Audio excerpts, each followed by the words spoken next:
Assalamualaikum warahmatullahi wabarakatuh. Tabi pun.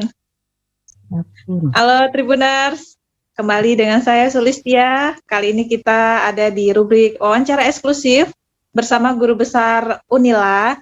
Sebelumnya kita udah bincang-bincang ya dengan guru besar dari Fakultas Keguruan dan Ilmu Pendidikan. Kali ini kita bergeser nih ke fakultas lain, ada dari Fakultas Pertanian dengan Ibu Profesor Insinyur Christine Wulandari MPP XD. Halo, Assalamualaikum Ibu, apa kabar? Waalaikumsalam Mbak Listia, Waalaikumsalam Tribuners. Selamat pagi semuanya. Pagi Bu, gimana kabarnya nih Bu? Ya, Alhamdulillah sampai hari ini kita masih diberi kesehatan dan insya Allah seperti ini untuk semua. Amin.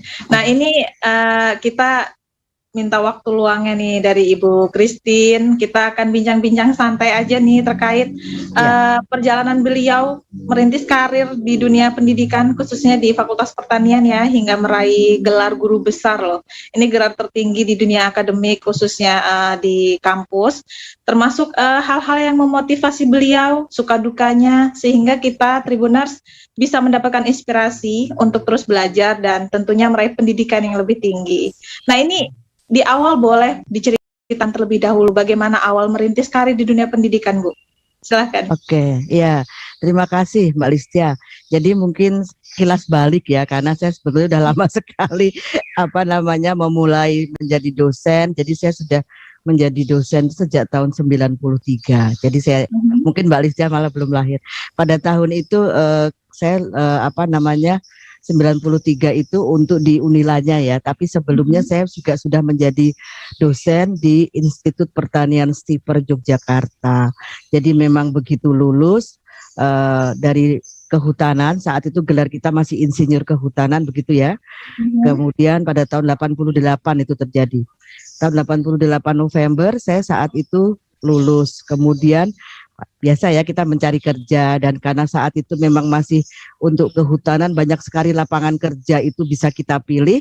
Jadi saya saat itu memilih antara ke swasta sama perguruan tinggi, dan kebetulan saat itu yang saya pilih perguruan tingginya itu adalah antara ada Bengkulu sama HPH. Tapi pada saat itu ternyata ada juga pengumuman masuk bahwa Institut Pertanian Stiper juga membuka baru adanya Fakultas Kehutanan, sehingga saya tertarik untuk bisa bergabung di situ, memulai semua dari pertama bersama senior-senior dari Kehutanan Gajah Mada. Jadi saya memulai jadi dosen lah di situ tahun 89. Nah, kemudian dengan waktu berjalan ternyata suami keterima di Untas Lampung pada tahun 93 gitu. Nah kan sebagai istri mau tidak mau kita harus ikut ya. Akhirnya saya juga pindah ke Universitas Lampung pada tahun 93. Dan kebetulan saat itu saya ketemu dengan ini 5 senior kehutanan yang lain, ada Prof. Sugeng, Bapak Soeharto Abdullah almarhum, Pak Indrianto, dan Pak Agustiawan. Jadi 5 dengan saya, dan saya orang hutan pertama Mbak di Unila, orang hutan pertama wanita maksudnya. Orang hutan wanita pertama. Lalu saat itu kami berlima bersepakat, ayo kita dirikan jurusan kehutanan. Nah, pada saat itulah kami mendirikan jurusan kehutanan, dan terus sampai saat ini, alhamdulillah saat ini kami sudah mendapatkan akreditasi A untuk jurusan kehutanan itu. Jadi seperti itu Mbak. Jadi memang ya terus dari lulus saya sudah ingin menjadi dosen, dan sampai saat ini alhamdulillah seperti ini. Sehat selalu pastinya Bu. Ya. Boleh berbagi kisah perjuangan nih terkait bisa terus melanjutkan jenjang pendidikan hingga lebih tinggi dan mungkin suka dukanya. Ya, pasti ya Mbak. Jadi ketika kita S1 lulus tentu kita masih belum menikah ya, kan menikah. Sehingga ketika S2 itu perjuangan pertama adalah tadi ngomong anak bayi ya, hamil, ngomong anak pertama bayi ketika kita harus lulus S2 maaf. Nah, ketika S2 lulus itu pun saya sudah berarti Allah tuh saya begini ya, kita harus percaya banget bahwa Allah itu selalu bersama kita selama kita berusaha dan meminta kepadanya. Misalnya kemarin pas S2 itu bareng banget. Jadi begini Mbak, ketika terakhir saya bisa presentasikan proposal saya itu saya hamil besar. kemudian sampai dosen pembimbing, mari kita saksikan seorang bumil. Ya karena kita sudah benar-benar berjuang untuk bisa proposal itu ya. Nah, kemudian setelah itu alhamdulillah masih bisa ke lapangan karena kebetulan saya memang S2 saya tentang prediksi tentang kesuburan tanah hutan jati Bonita, sehingga saya tidak banyak ke lapangan secara langsung tapi ke kantor-kantor, sehingga dengan kondisi hamil pun masih bisa saya lakukan dari Jawa Tengah hingga ke Jawa Timur saat itu, tentu didampingi suami ya, dan kebetulan suami ini menjadi pendamping setia Mbak, dari S1 masih pacar dampingi penelitian, S2 jadi suami penelitian dampingi lagi, kemarin ini inspirasi juga nih. Ya, S3 tahun 99 dampingi lagi. Jadi penelitian saya sejak S1 dengan S3 dengan beliau selalu mendampingi saya untuk menyelesaikan studi-studi saya sejak S1 sampai dengan S3 ini. Kemudian ya tadi ya, Bu.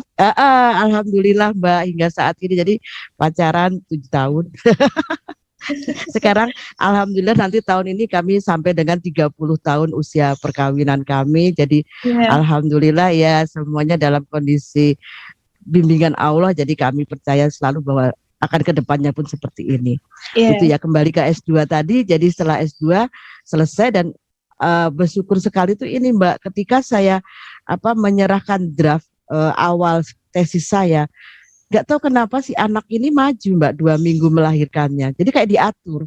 Jadi saya menyerahkan draft kepada dosen untuk beliau cermati ya, beliau beri masukan, kan ada waktu tuh seminggu 2 minggu mungkin lebih beliau memerlukan waktu karena kesibukannya. Saya melahirkan, jadi kayak diatur kan. Jadi saya tidak rasa paling enggak draft pertama sudah masuk ke dosen kan gitu ya. Itu sudah luar biasa bagi saya. Kemudian berjalan lagi kita S2 tadi, lalu kita sudah pindah ke Unila S2 itu Mbak. Saya sudah S2, suami baru mau S2. Nah, ketika itu suami, saya S2 di Bogor, lalu suami ambil S2 di Bogor. Saya mendampingi dan dapat izin dari Pak Rektor saat itu untuk juga ikut aktif di salah satu NGO internasional saat itu, di WWF Indonesia ya. Saya itu masih internasional, kemudian menjadi nasional WWF Indonesia. Jadi saya juga bisa ikut ke Bogor dan wirawiri ke Lampung untuk mengajar. Itu perjuangan-perjuangan yang memang harus kita lakukan, dan alhamdulillah saat itu masih ada keleluasaan bagi pegawai negeri melakukan itu. Jadi menambah pengalaman sekaligus bisa menambah untuk beli susu anak ya Mbak, kalau hanya gaji saja kemudian harus S2 kan luar biasa ya. Dan saat itu beasiswanya menyusul soalnya suami. Jadi setelah dapat beasiswa ya alhamdulillah lah, dan akhirnya kami bisa suami lulus S2. Itu saya lakukan setelah saya lulus S3 Mbak. Jadi saya S3 dulu baru suami S2. Jadi saya pergi ke Filipina itu tahun 96. Jadi saya saat itu ada beasiswa, saya pergi ke Filipina untuk menyelesaikan S3 saya di UPLB, University of Philippines Los Baños, dengan biaya dari SARCA. Jadi saya bisa tempuh di sana cepat ya, karena mungkin kita sudah dari S1, S2, S3-nya kehutanan, jadi bisa menyelesaikan di bawah. Jadi saya berangkat Oktober, saya kemudian pulang itu tanggal 8 bulan 8 tahun 99. Nah, enak itu diingat, jadi saya ingat terus. Tahun berapa, Bu? Apa Mbak? Oktobernya tahun berapa pada saat berangkat? Oktober tahun 86. Jadi saya ingat, jadi pas Hari Sumpah Pemuda saya berangkat 28 Oktober 2016. Kemudian saya selesai tadi itu saya pulang tanggal 8 bulan 8, tapi saya ujian itu sekitar bulan April atau Maret, saya lupa ya. Maret April saya udah ujian disertasi saya, tapi dengan biasa kan ya menyelesaikan segala macam dan administrasi untuk pulang. Saya pulang tanggal 8 bulan 8 tahun 99. Nah, itu kami langsung ke Lampung dulu, lalu suami sekolah S3-nya di sini gitu. Di Bogor gitu. Jadi beliau menyelesaikan S3-nya di IPB, saya mendampingi juga di Bogor. Itu perjuangan. Jadi kehutanan atau ya bukan, suami saya dosen di FISIP Mbak. Beliau Pak Dr. Pitoyo Budiono, jadi ya FISIP. Dulu beliau menjadi ketua prodi pertama untuk S2 FISIP ketika didirikan itu awal beliau. Ya. sama-sama dosen. Jadi itu perjuangan sekolahnya Mbak. Jadi sampai dengan jadi tahun 99 sudah Mbak saya. Tapi kemudian setelah mungkin karena banyak keaktifan di luar ya, saya memang suka ke lapangan. Jadi kalau ke lapangan dari Aceh sampai Papua, insya Allah lah sudah saya bisa saat ini jarang ke sana, jadi membayangkan kondisi hutannya jika jadi bagaimana kondisi yang ada pada saat itu, dan insya Allah sampai dengan saat ini karena kita masih punya banyak sahabat di sana, selalu bisa mengetahui bagaimana perkembangan hutan maupun kondisi perkembangan masyarakat sekitarnya yang ada di sana, masih ada informasi dari teman-teman itu Mbak. Karena dulu saya tadi itu banyak keaktifan di sana sehingga lupa mengurus kenaikan pangkat. Gitu. Mungkin hal yang paling membekas ketika mungkin perjuangan penelitian ke lapangan, termasuk keliling dari ujung ke ujung di Indonesia.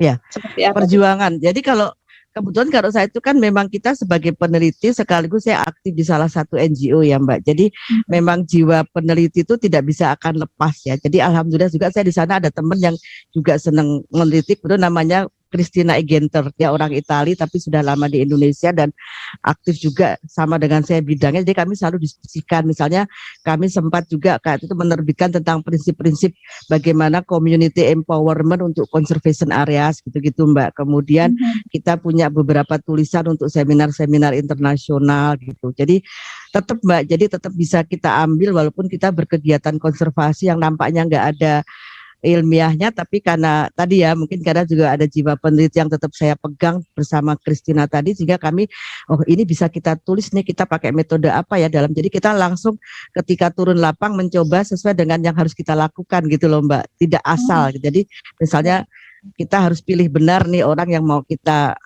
interview atau kita tanyai, kemudian kira-kira kriteria ini cocok nggak untuk wilayah ini, itu kita pelajari dulu. Jadi kami tidak asal masuk, walaupun saat itu tadi itu teman adalah NGO dan saya punya dua pundak ya saat itu sebagai NGO maupun sebagai seorang peneliti dan dosen di Universitas Lampung. Iya. Nah ini terkait perjuangan gelar profesornya sendiri nih Bu, boleh diceritakan? Panjang sekali Mbak. Jadi saya alhamdulillah sangat amat bersyukur, terima kasih sekali untuk Rektor Pak Profesor Karomani dan jajarannya, juga Rektor sebelumnya Pak Hasriyadi dan sebelumnya lagi ada Pak Sugeng sebagai Rektor, karena dukungan itulah saya tetap semangat untuk bisa mencapai saat ini. Luar biasa Mbak itu. Jadi saya mungkin ada 10 tahun dalam proses ini ya, karena ketika beberapa kali kebetulan saya ketika ingin pas mengajukan ini banyak perubahan di Indonesia Mbak untuk sistem penilaian mencapai itu. Jadi saya misalnya sudah sampai tahapan apa, tiba-tiba harus ditambah apa. Waduh, saya berhenti saat itu. Langsung berhenti saya gini, akhirnya saya tunggu aja lah sampai stabil peraturannya gitu loh Mbak. Jadi karena saya lelah ya Mbak ya, karena setiap ada perubahan kita harus mengganti semua dokumen yang kita ajukan Mbak. Jadi tidak hanya satu dokumen, kan kita harus terdiri atas 3 dokumen, pendidikan, penelitian, dan pengabdian Mbak Listia. Bayangkan berapa dokumen itu. Kemudian yang kedua, saya lama tidak naik pangkat, jadi saya harus kejar berapa kum gitu Mbak. Ayo, banyak saya Mbak harus kejarnya saya. Jadi saya harus mengumpulkan 1000 lebih Mbak. 1000 kum lebih. Jadi luar biasa yang harus saya lakukan. Jika tadi Mbak banyak revisi lagi, akhirnya saya berhenti kemarin itu. Jadi pertama pernah saya mempunyai reviewer itu Profesor Dudung. Jadi saya terima kasih sekali pada beliau juga, karena beliau saat itu yang pertama kali sebelum saya berhenti itu sampai selalu tanya, gimana Bu Christine, saya mohon doanya aja Prof, sampai gitu saya, karena saya berhenti sebetulnya, berhenti memproses karena capek untuk revisi gitu ya. Saya tunggu sampai benar-benar stabil. Nah setelah jelas Mbak bahwa harus upload ini, nanti akan ada online, kita akan tahu, jadi terpantau gitu ya Mbak. Jadi tidak asal ada ujuk-ujuk gitu tuh. Oke, saya mulai lagi gitu. Walaupun perjuangan untuk itu tadi saya bilang harus 1000 kum dengan peraturan yang baru bahwa beban dari tulisan itu lebih besar prosentasenya. Kemudian juga harus punya Scopus Mbak. Jadi ketika Scopus itu yang luar biasa. Kemudian saya mulai menulis dengan rajin saat itu, akhirnya mau tidak mau saya tadi proses, tapi juga setelah saya kirimkan, saya tetap harus punya tulisan ya. Nanti jaga-jaga kalau ada perbaikan tidak menunggu lama, karena suatu jurnal itu Mbak, kalau namanya Scopus untuk luar negeri itu kapan akan terbit kita nggak pernah tahu Mbak. Dalam arti sangat tergantung reviewer dan kita sendiri ya. Kita habis hasil review, nanti kembali ke kita. Kita perbaikannya berapa lama tergantung kita sendiri. Lalu nanti kita kembalikan lagi tergantung review lagi. Jadi bisa 1 tahun. Jadi memang sekitar itu 1 tahun atau bahkan lebih kadang-kadang gitu. Jadi makanya harus punya celengan terus cara orang. Jadi sekarang saya pun begitu, walaupun sudah mendapatkan guru besar pun harus punya tabungan terus Mbak, karena saya nggak ingin berhenti ya. Jadi sebetulnya saya tuh tipenya orang yang menulis bukan karena pangkat sebetulnya ya. Jadi saya tetap menulis. Jadi alhamdulillah tahun ini pun tetap ada 2 Scopus sudah terbit walaupun sudah selesai dan berarti sudah tercapai cita-cita saya untuk jadi guru besar, tapi tetap nulis Mbak. Jadi sudah ada terbit Q1 dengan Q4, Q3 proses. Jadi insya Allah jadi tetap nulis Mbak, dan alhamdulillah dukungan dari tim penulis terus ada. Jadi teman-teman kemudian dengan tadi ya para junior maupun senior di jurusan maupun di fakultas, luar biasa dukungan beliau. Jadi terus aja saya tetap nulis. Jadi profesor itu memang suatu tujuan seorang menjadi dosen ya, karena merupakan gelar tertinggi, tetapi saya harapkan saya akan tetap seperti ini, yaitu tetap gemar ke lapangan dan menulis apa yang ada yang bisa kita sharing. Misalnya kan tadinya nih orang kan nggak pernah berpikiran Mbak, sebenarnya misalnya nih ya, pemerintah kan selalu punya pelatihan untuk masyarakat sekitar hutan ya Mbak. Tapi kan selama ini mereka tidak pernah berpikiran sebetulnya dia butuh apa ya masyarakat itu. Tapi karena program misalnya harus ada pelatihan tentang pupuk, pelatihan tentang jenis tanaman unggul untuk ditanam, pelatihan untuk penghijauan gitu aja. Tapi mereka tidak pernah tahu kelompok A itu butuh apa, B apa. Lalu saya teliti Mbak, apakah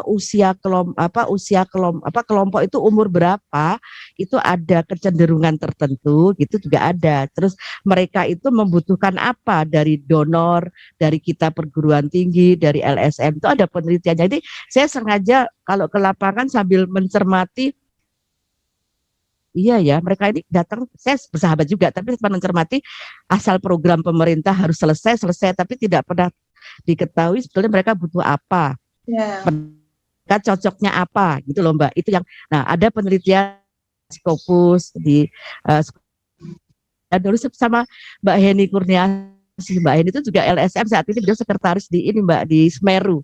Semeru itu suatu LSM besar ya di Jakarta untuk isu-isu masyarakat dan kemiskinan sosial lah gitu. Beliau alumni dari Australia dan kemarin saya ketemunya di Jepang gitu loh. Jadi karena kita punya interest yang sama, tiba-tiba dia nemui saya Mbak pas meeting.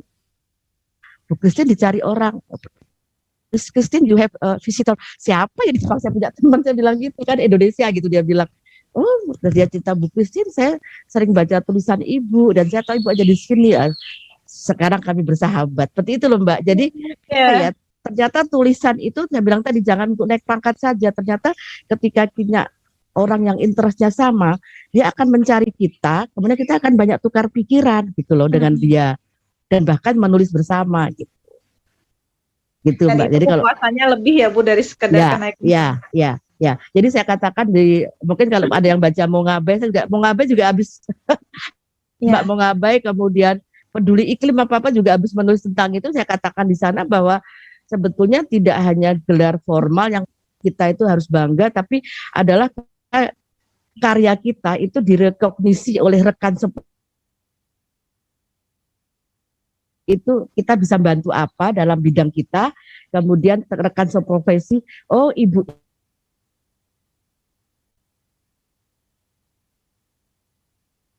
ya, halo. Sepertinya jaringan ya. Gunakan nama profesornya, tapi gunakan apa yang ada di saya dari pengetahuan apa yang bisa saya bantu gitu loh Mbak. Itu lebih nyaman Mbak. Mudah-mudahan terus seperti itu nih Prof. Iya, amin. Ya. Makanya saya ingin sehat terus itu loh Mbak. Jadi kadang ke lapangan itu luar biasa sekali ya. Nah, ini kalau boleh diceritakan singkat terkait nanti persiapan orasi ilmiah, apa yang bakal disampaikan saat pengukuhan 22 September mendatang? Ya, ya. Oke. Nah, ini mungkin saya orang kehutanan ya, karena itu makanya saya juga sangat bersyukur di usia sekarang yang masih bisa melakukan banyak dan apa ya, maksud saya masih bisa berpikir banyak sesuai dengan perkembangan yang ada.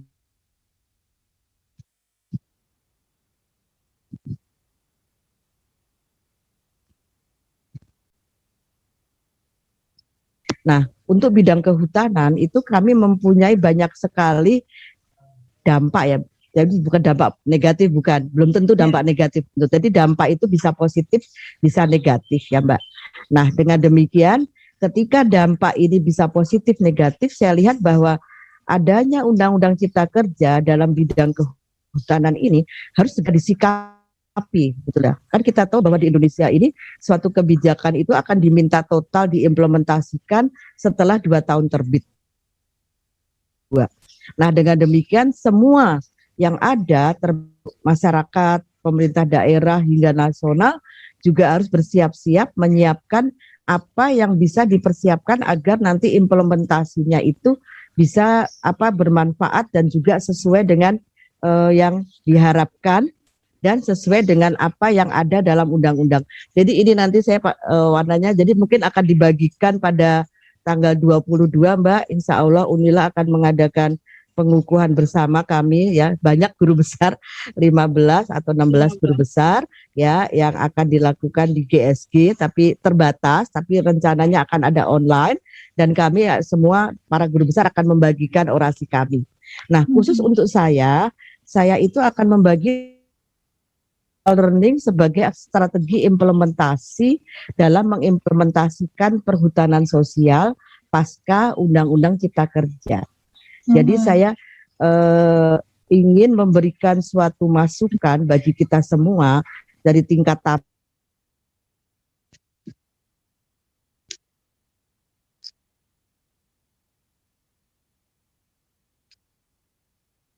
Ya, halo. Ada kita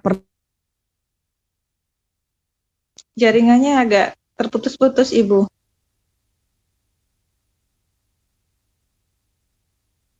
Bagaimana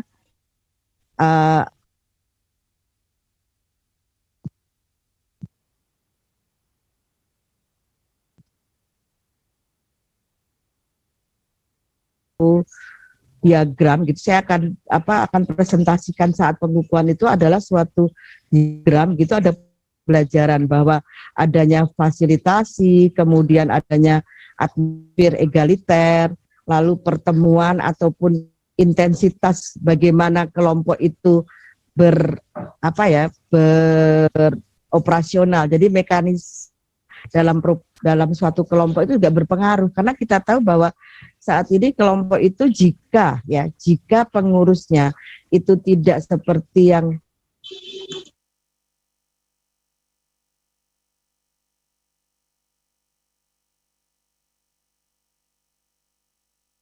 Halo. gitu terjadi. Nah, kemudian juga ketika itu juga kita juga dikatakan ada sumber daya yang lain.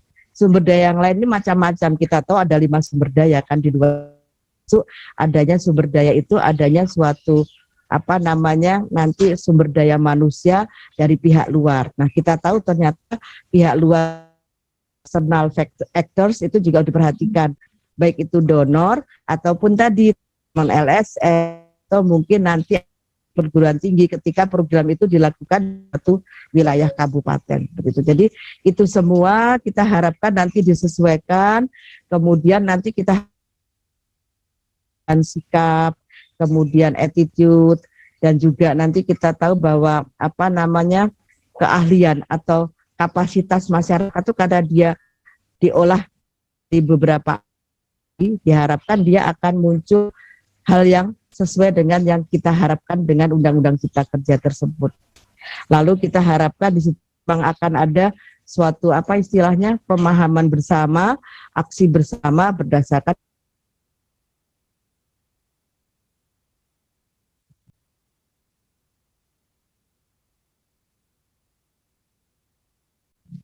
kalaupun misalnya sudah dilaksanakan bersama, tentu tiap wilayah itu akan ada yang sudah dilakukan secara full, tapi mungkin aja masih tetap ada yang pelan ya, karena masih ada beberapa wilayah misalnya untuk kami itu ada KPH namanya Mbak ya, unit pengelola hutan terkecil di tingkat tapak. Nah itu saat ini kalau nanti dengan Undang-Undang Cipta Kerja ini, pada hutan produksi maupun hutan lindung itu akan berubah ya menjadi fasilitator. Jadi bukan lagi seperti dulu mereka mempunyai kewenangan yang penuh ya terhadap wilayahnya, tapi mereka besok adalah menjadi fasilitator. Nah, fasilitator itu bagaimanakah segala macam itu masih membutuhkan peraturan turunan dari UCK ini atau dari PP 23 tahun 2021. Jadi supaya lebih jelas, karena saat ini terbukti sebenarnya di lapangan seperti di Lampung ini kita punya register 47. Jadi ada suatu tim yang dipimpin oleh Pak Hendika ya, salah satu staf di sana yang berusaha sebagai orang KPH untuk bisa meminimalisir konflik yang ada dengan cara tinggal di sana, berkolaborasi langsung dengan masyarakat. Alhamdulillah berjalan 3 tahun ternyata berhasil Mbak, dalam arti berhasil menuju 100% keberhasilan, dalam arti menuju semua masyarakat bisa paham. Saat ini kata beliau sudah sekitar 50-60% masyarakat mau menerima program pemerintah untuk kehutanan atau perhutanan sosial. Tadinya mereka menolak karena ada anggapan bahwa jika saya menerima program pemerintah, maka hutan atau saya tinggal di hutan ini, wilayah yang saya tempati ini nggak bisa jadi milik saya. Itu ada pemahaman seperti itu, dan itu banyak diungkapkan oleh para freerider ya. Freerider itu banyak sekali. Jadi Pak Hendika makanya dia tinggal di sana bersama teman-teman para rimbawan dari register 47. Alhamdulillah tadi itu 3 tahun ini berhasil mencapai tadi Mbak 50-60% masyarakat itu sudah mulai mau ikut program-program pemerintah. Nah, itu kan berarti artinya KPH itu masih dibutuhkan loh Mbak, gitu loh. Nah, mudah-mudahan nanti peraturan turunan itu tidak hanya skupnya kecil. Jadi saya harapkan nanti pemerintah Jakarta, KLHK dalam membuat peraturan-peraturan turunan ini juga melihat contoh-contoh atau actual condition ya, actual condition yang ada saat ini, sebenarnya KPH itu bagaimana, seharusnya bagaimana, sehingga nanti NSPK fasilitator itu akan ada definisi ataupun variabel-variabelnya sesuai dengan kebutuhan lapangan. Karena kalau saat ini kita bilang fasilitator kan seakan-akan saya orang luar ya Mbak, saya hanya kamu kerjakan ini, oke sudah, kamu sudah belum, jadi saya nggak akan punya, kamu nggak boleh, itu kan nggak ada ya Mbak ya, gitu loh. Nah itu yang seharusnya mungkin akan ada berbeda istilah fasilitator untuk KPH ini ke depannya, karena terbukti mereka masih dibutuhkan di lapangan. Itu kemarin sudah saya ungkapkan sih Mbak, itu di acara pertemuan nasional dengan teman-teman para senior pakar itu saya sudah katakan. Demikian pula kemarin saya ke Jambi juga langsung menemui hal itu, di mana KPH itu ternyata sampai pelosok itu belum menyentuh. Nah sekarang dia menyentuh pun belum menjadi fasilitator, bagaimana caranya ya kan Mbak. Nah itu mungkin saya ya, jadi maksud saya perlu hal-hal seperti itu diperhatikan, tidak hanya fasilitator definisi pada umumnya. Contohnya begitu Mbak, itu baru salah satu atau salah dua yang saya temui di lapangan ya. Banyak Mbak, banyak yang lainnya. Terima kasih. Dan butuh terus penelitian lebih lanjut terkait itu pastinya. Nah, terkait pandangan secara umum nih Prof, untuk perkembangan kehutanan di Lampung yang kita ketahui seperti apa? Ya, kalau kehutanan di Lampung ini alhamdulillah Pak Gubernur kita juga, beliau sebelumnya juga Kepala Dinas Kehutanan Mbak, jadi beliau amat sangat paham bagaimana kehutanan di Lampung dan bagaimana ke depannya. Demikian pula dengan Kepala Dinas Kehutanan juga, beliau alumni dari Kehutanan S2-nya, jadi paling enggak saat ini kalau menurut saya dengan kepemimpinan beliau berdua ya, tingkat provinsi maupun sebagai gubernur maupun di tingkat kepala dinasnya sudah berusaha untuk mengadopsi apa yang terjadi di lapangan. Jadi memang tidak bisa satu kebijakan diluncurkan untuk semua hutan di Lampung. Jadi alhamdulillah dengan background beliau kepala dinas, kemudian Pak Yayan yang juga sangat cakap ya dalam memimpin dinas kehutanan, sehingga beliau berdua ini bisa memahami bahwa kalau kasus seperti ini, misalnya perambahan yang di hutan konservasi itu berbeda kasusnya perambahan yang di hutan lindung. Tentu akan berbeda pula latar belakang mengapa masyarakat merambah di kedua hutan tersebut. Dan beliau sudah tahu bagaimana caranya. Misalnya untuk dikonservasi tentu kita harus bekerja sama dengan teman-teman dari Kepala Taman Nasional ya, karena kita ada 2 taman nasional, Bukit Barisan dan juga kita punya TNWK. Dan secara kebijakan di Indonesia ini kalau kawasan konservasi itu kewenangan Jakarta, Mbak. Tapi saya lihat beliau selalu ada komunikasi yang baik dengan Jakarta, Pak Gubernur, Pak Kepala Dinas. Misalnya ketika kemarin salah satu NGO yang besar di Lampung, yang saat ini ada di Lampung, YABI ya, Yayasan Badak Indonesia, ingin memperluas wilayah untuk penangkaran, langsung dari Jakarta kebijakannya, dan Pak Gubernur menyambut dengan baik, sehingga beliau juga akan mendukung apa yang diperlukan dari Pemda seperti itu, Mbak. Jadi itu dikonservasi. Lalu di hutan lindung juga demikian, beliau melihat bahwa beda nih karakternya, kita harus hati-hati karena hutan lindung punya spesifik fungsi. Hutan produksi Lampung itu sedikit sekali tapi masalahnya besar, kan? Itu beliau udah bisa memahami itu. Jadi saya kira kalau Mbak Listia tanya bagaimana perkembangannya, saya kira hampir sama dengan hutan di Indonesia. Selalu kita punya masalah, tapi paling tidak kita berusaha tadi diselesaikan satu demi satu ya Mbak. Mungkin tidak bisa 100% selesai karena tiap wilayah itu punya beda-beda. Nah seperti misalnya terdekat dengan kita nih Mbak, Bandar Lampung. Kita punya Taman Hutan Raya Wan Abdurrahman.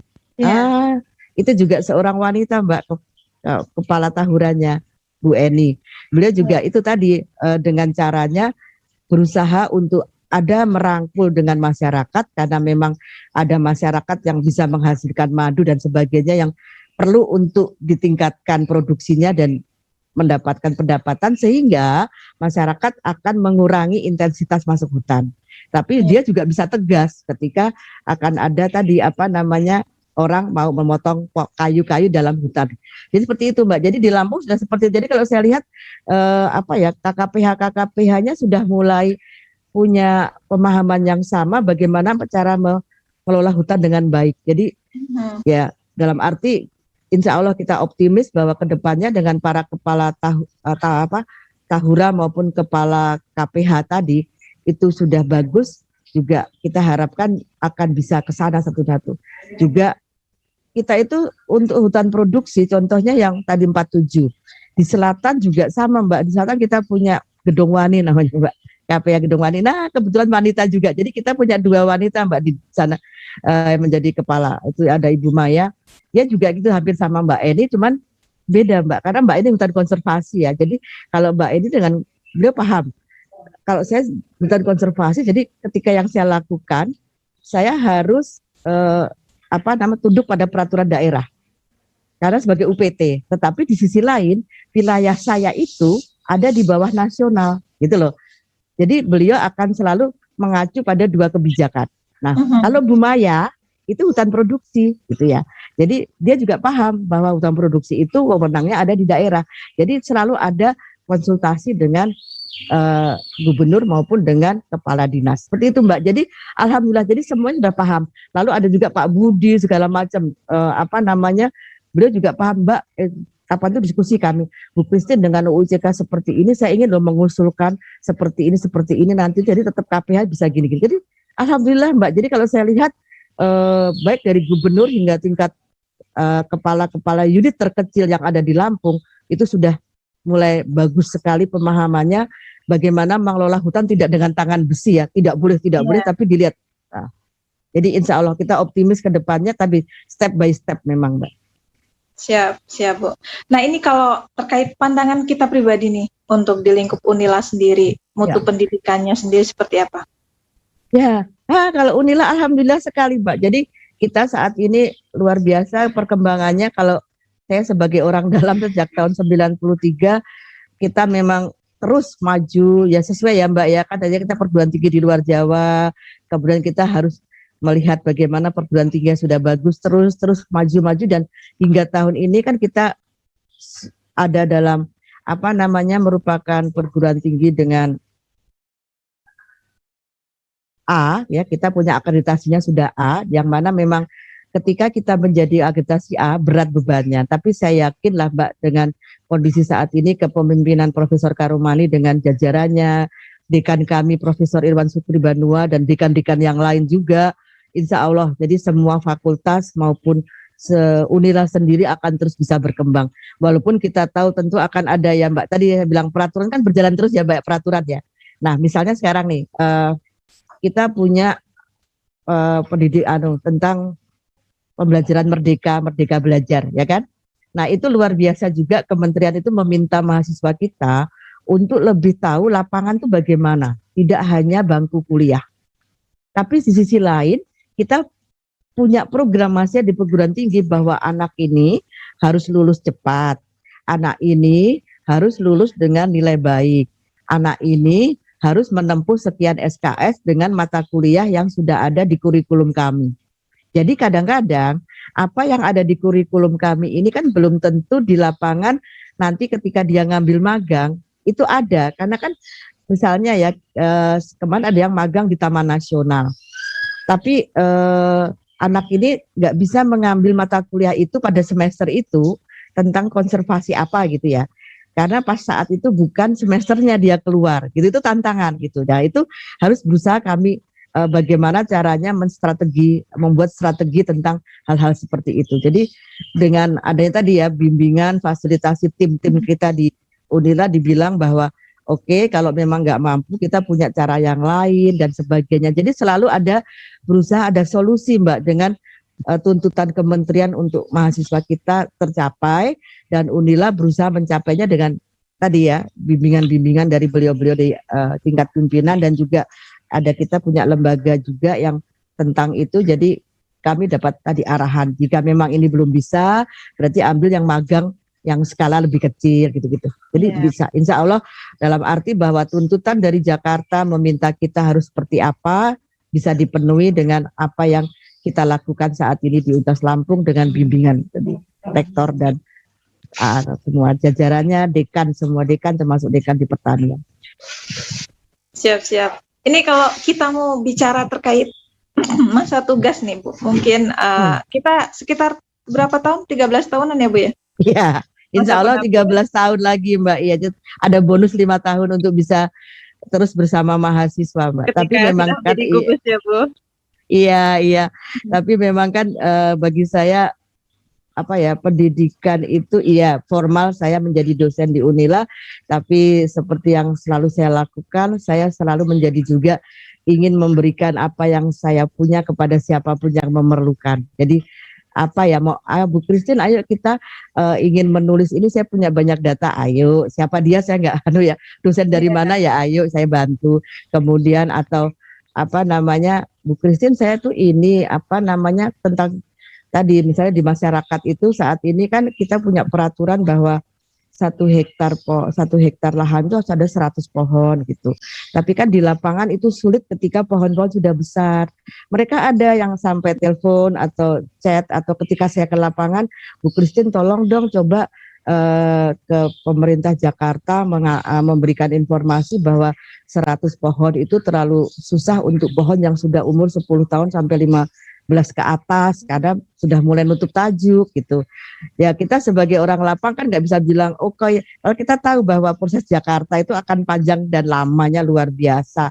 Saya bilang ke mereka, mungkin kita bisa akan memberikan masukan-masukan memang ketika akan ada revisi kebijakan. Tapi sambil itu mungkin Bapak bisa misalnya saya katakan menanam tanaman-tanaman yang ada di lahan itu, cobalah tanaman yang tidak banyak yang rindang tajuknya, tidak lebat daunnya gitu-gitu. Jadi seperti itu Mbak. Karena bagaimanapun kita tidak bisa harus sesuai antara kondisi di luar sana, dalam arti pemerintah Jakarta kan nggak mungkin langsung bagus setuju gitu. Mereka tentu akan baik, kita terima, akan ada proses. Nah, kan saya tidak ingin masyarakat sahabat-sahabat saya di lapangan itu langsung kecil hati ya, ditolak kan berarti gitu. Enggak, tapi saya bilang nanti kalau ada revisi kita sampaikan, tapi sambil menunggu gitu loh Mbak. Jadi saya tetap ingin menjadi sahabat mereka. Jadi saya katakan tadi, kami dosen itu saya yakin semua sama lah di Unila ini ya, ataupun di Indonesia ini, kalau udah jiwa dosen kita itu dimanapun itu inginnya. Lalu Bu Christine, anu ya, jadi dosen tamu di sana, berangkat aja tapi ya Bu sendiri. Oh nggak masalah, selama saya memang suka, saya akan yang sesuai bidang saya akan berangkat, walaupun nanti biaya sendiri. Oh nggak masalah, saya bilang gitu. Jadi senang saya Mbak. Jadi bagi saya tadi menjadi dosen tidak harus di perguruan tinggi saja, dan juga tidak hanya di Unila ya, dalam arti kita bisa ke lapangan, bisa ke perguruan tinggi yang lain. Jiwanya Dalam juga arti udah di sana ya Bu ya. jadi tetap Mbak, tetap, karena saya kadang-kadang gini Mbak, kalau saya ke lapangan tuh bukan hanya saya memberikan kepada mereka, tapi menurut saya justru mereka telah membantu saya menambah pengetahuan saya yang hanya teori gitu loh. Ya kan? Kayak tadi ya, contoh tadi yang 100 tadi kan teorinya begitu ya. Tapi ternyata di lapangan tidak semua begitu. Dan apa yang terjadi dampaknya? Ada yang orang udah putus asa dengan kondisi tutupan itu, mereka langsung pergi Mbak. Karena mereka nggak ingin melanggar peraturan dengan menebang, dia sebaiknya pergi. Jadi akhirnya izin-izin yang diperoleh itu nggak diapa-apakan. Jadi sia-sia tanda petik ya, dapat izin tapi tidak dimanfaatkan. Karena dia takut menebang, dia nggak bisa apa-apa, dia kerja di kota. Nah itu kan ada pembelajaran yang akan saya sampaikan ke Jakarta ketika ada pembahasan tentang itu. Gitu tuh loh Mbak. Jadi menurut saya justru mereka itulah yang berjasa pada saya, bukan kebalikan saya dengan untuk mereka. Karena mereka menambah teori-teori saya, jadi ini nggak bisa, ini perlu, gitu-gitu loh Mbak. Itu yang terjadi di lapangan. Iya. Enak lah, ayo Mbak Listia kapan-kapan nanti kalau pas sudah nggak kayak begini kondisinya, kalau mau ikut monggo. Wah, dengan senang hati Bu. Nah ini nggak kerasa nih Bu, kita udah ada di penghujung. Ini sebelum kita closing, boleh disampaikan satu hal untuk memotivasi anak muda di Lampung khususnya untuk terus mau belajar, terutama untuk mau menempuh pendidikan untuk lebih tinggi. Silahkan Bu.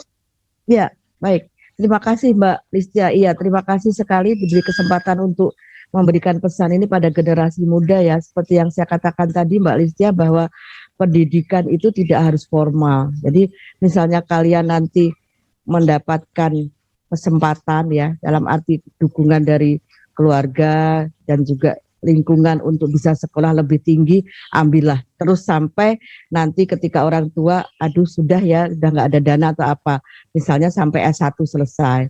Tapi jika nanti orang tua kalian meminta silahkan kamu ke S2, ambillah kesempatan itu, walaupun mungkin kadang-kadang anak-anak itu kan nggak bisa jauh orang tua gitu ya, atau apa saya bisa hidup kalau misalnya harus pergi dari Lampung gitu ya, apa saya bisa hidup jauh dari keluarga. Jangan pikir begitu. Indonesia itu luas sekali, bahkan luar negeri pun sekarang itu dekat ya. Jadi kita bisa kan seperti ini ya Mbak, bisa Zoom, bisa chatting dengan orang tua setiap saat, kangen video call, kangen ketemu. Sekarang pesawat itu setiap itu hari ada. Jadi menurut saya itu bukan halangan untuk kalian terus maju untuk sekolah, baik di dalam negeri maupun luar negeri, selama tadi dukungan keluarga, lingkungan, dan kompetensi kalian memungkinkan untuk mendapatkan beasiswa.